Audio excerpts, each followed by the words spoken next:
that I saw out in the backyard. So welcome to the Bug Scope. Make sure you like if you're on Haps, and come on over to Haps if you're not on Haps, or if you're on Twitch or Facebook or YouTube saying hello. Hello, this is Isa. I think that hopefully this is broadcasting to those places. It might not be going to Twitter because I didn't quite set that up yet because of the way it went through Periscope now, but that doesn't work anymore. Anyway, let's go check out this huge spider web. Yeah, maybe that's the broadcast title for this huge spider web. Hi Pablo, how are you? You can see the goldenness. I just walked up to the web. So one thing that I learned when putting this broadcast together is that the name for this spider web changed recently. So I'm turning around so you can see it as we talk. Right here. I will just flip the camera as well. Hello, David. All right, you guys can actually see how it's golden, right? It's not just the light that's giving it that goldeny color. Their silk is actually a golden-ish sheen. This web is as huge as it might come across as. If it doesn't look huge to you, I can tell you it's pretty huge. Here's my hand, like, behind it for comparison. It's a little blown out. My hand just, oh, darn it. Sorry, spider, I touched the web by accident. Hi, Gary, how are you? So yeah, it's, I guess at some point in the recently, there must have been like a taxonomic update because I've known this as Nephila clavipes, but when I looked it up just now to double check, it came up as Trichonephila clavipes. So here is the name written down. It might be backwards for you, I'm so sorry. And interestingly, another golden orb weaver, closely related, but Trichonephila clavata, was in 2014 discovered in Georgia, in the state of Georgia, as an introduced species native to some place in Asia. So, all right. Okay, thanks, Frank, for the report. And hello. Yeah, I need to set that up, I suppose. I guess I don't have it connected right now because I used in the past had it go through Periscope and then to Twitter. So I'm excited to use that feature. Bummed that I didn't get it set up right this time around before going live on my phone, but next time. All right. Yeah, you can even see, don't know what bird that is, but we can, one thing that I want to do while we're out here taking a look at this spider web is two things. One, see if we see any males, which are like very tiny. They have this survival strategy where they are smaller than what a female would eat. That's how they survive. The female doesn't want to eat it because it's smaller than what the female would want to eat. I'm also doing this broadcast. I don't have my selfie stick today, so I'm doing it the old-fashioned way with holding my arm out in front of me. Woo! Is the gold a pigment or a structural color? Asks David. And let me walk underneath the web for a moment. I think it'll be easier for me to show it from this side, perhaps, as the light goes through it. Here, I think I need to cover get rid of that flare.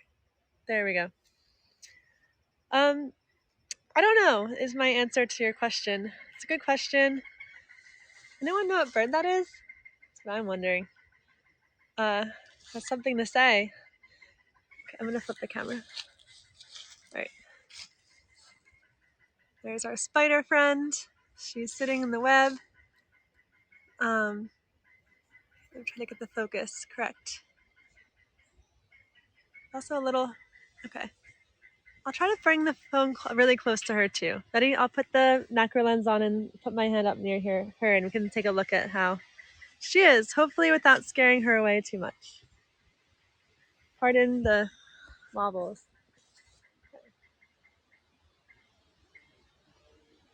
All right, that was too close. I guess we can't use the macro lens on her because that got too close for her comfort. Sorry, but I can sneak a little bit closer. It's just now the phone, it's not really focusing on her, it's focusing on the background. Focus phone. Darn. That's too bad. Anyway, There she is in this huge web. And you know, it's just so interesting to think about this huge web here. Even compared to her, this web is like so huge. It's a golden orb weaver. I'm here in Atlanta, Georgia, the state of Georgia. Uh, I just must have taken like trying to get in a way that you guys aren't getting like sunspots. It's a very spotty day when it comes to sun. Okay, I think maybe this is a good way to talk. I found the shade of the trunk of a tree. So yeah, golden orb weaver. There's famously in museums a whole cape or like a poncho that was made from the silk of some golden orb weavers. It was harvested. It's just amazing to me to think about, to finish my thought from a moment ago, to think about all that silk that came from her body that she produced herself. Like, how did, like, it's, I feel like if I scrunched up all that silk right now, it would be like the size of her. I mean, probably not, because it is very thin and very strong. But maybe, I don't know, it's a lot of silk up there. So they typically make their webs above ground around this height. Luckily, this one is taller, kind of taller than me, because it definitely would not be a fun web to walk into. I'm sure that happens sometimes. This one's a little bit above. How tall is it? I guess it's like probably 6 feet high, 7 feet high, probably 7 foot. Like probably where the spider is 7 feet. Is my guess. Oh, I love that app, BirdNet. Yeah, the web pattern is interesting. And as I was mentioning earlier, two things that I want to look out for in this web are one, to see if there are any tiny males hanging around looking to mate with her. And then two, are there any robber spiders? There's a group of spiders, I have the scientific name that I wrote down here, called Argiodes. They're robber spiders, a type of, in the family, in the cobweb family. And they will hang out on the edge of the web. And then when they have an opportune moment, they will sneak over and cut some of the prey out of the web for themselves. They're a small silver spider, so we will take a look at the edges of the web to see if we can see the robber spider as well. Um, so let's go.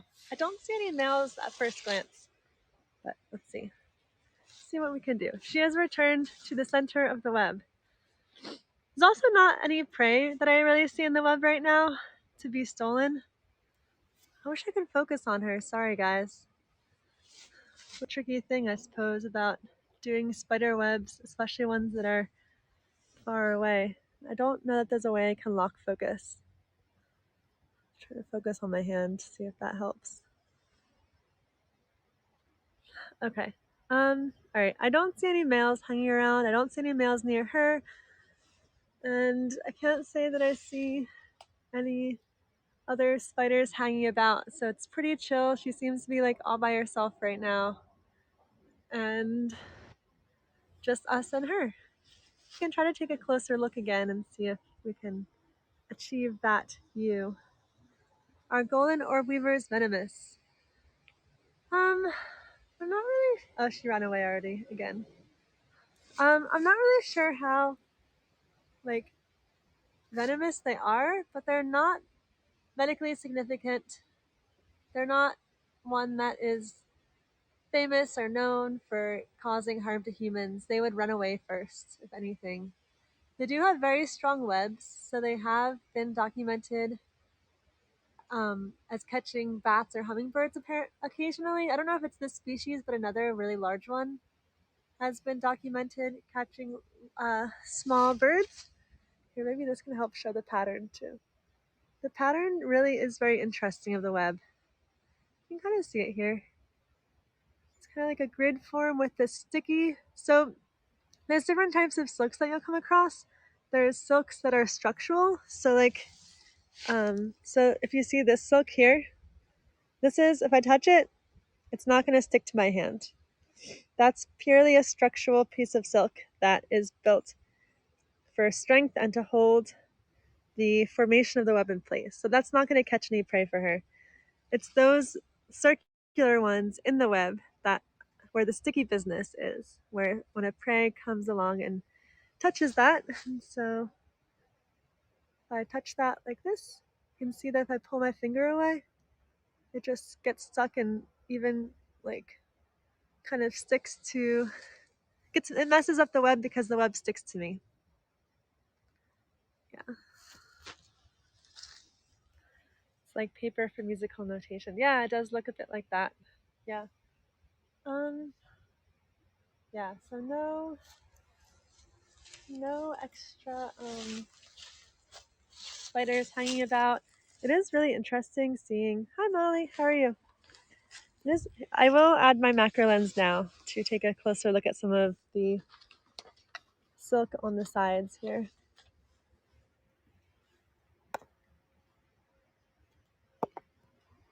My phone's getting warm. All right, here's some side silk. Looks kind of like hair, wispy hair, doesn't it?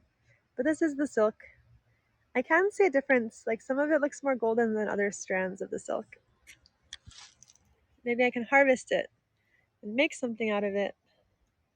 No, I'm gonna leave her alone. But you can see a bit of the gold right there. But I highly encourage you to look up like golden Orb Weaver poncho on Google or DuckDuckGo or wherever you want to look it up to check out that piece that was put together, that was sewn using the silk of the spider. So, oops. Sorry, I'm trying to get it in focus. There we go. So, hold up some of this. Here's some of the main web. Close up. I can try to.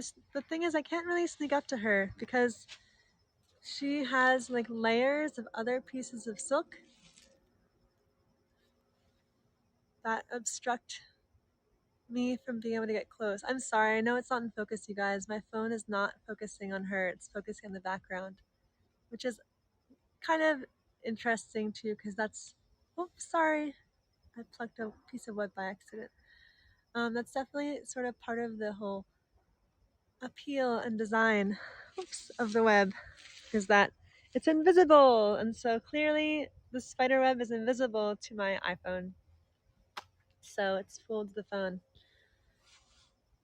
Has the museum reopened yet to the public? Yes, if you are in Philadelphia, go ahead and check out the hours. The hours are limited, but the Academy of Natural Sciences of Drexel University Museum in Philadelphia is open to the public on the weekend, and I think like on Thursday and Friday as well. I don't know exactly what it is, but also on that note, if you are a member or interested in becoming a member of the Academy, one that covers your admission for a whole year. It really pays for itself. And then also it has the benefit of you get our quarterly Frontiers magazine throughout the year, which features beautiful photos and stories from the collection and activities and things like that. And Members Night, which is October 1st. That's what's on my mind, really. That's why membership is especially on my mind, because Members Night's coming up where we have a bunch of like behind the scenes events for our members to experience and be a part of and check out. So www.ansp.org.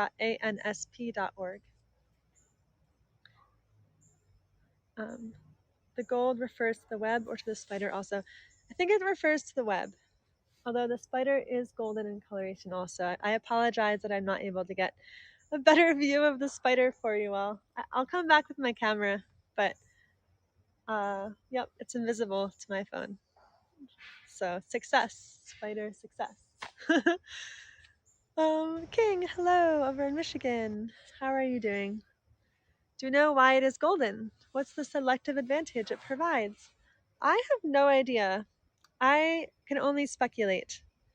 I wonder if maybe it has some indication to the strength, because these ones are known to have really strong webs. I don't officially know if it's stronger than other spiders, but I'm guessing it's stronger than other spiders based on what they have been recorded to catch. But I wonder if it's some like side result of if it's like a side effect, or if it's Well, I guess either way it could be paired with something. Yeah, I don't know. I'm very curious about that. Glad you're doing well, King. Have you seen any spiders recently? Yeah, so I was hoping once again that maybe we'd see a robber spider nearby, but our spider friend here is lucky. Doesn't have any kleptoparasites, aka any spiders looking to steal her prey. After all, she's put in all this hard work to make this gorgeous web, which I guess you can't see it as well now that the sun isn't shining directly on it. So let me go to the other side. I'm walking under the spider web now. Whee! It's very easy to walk under. All right.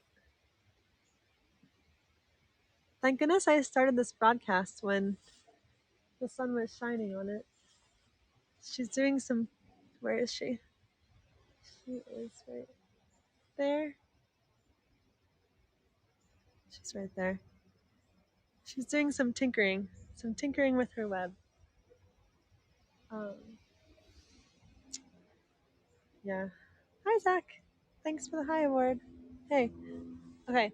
So I am thinking that I am probably going to go get my camera and take some photos, and then I'll post them onto Haps afterward as like a follow up, since I can't show you the spiders super well.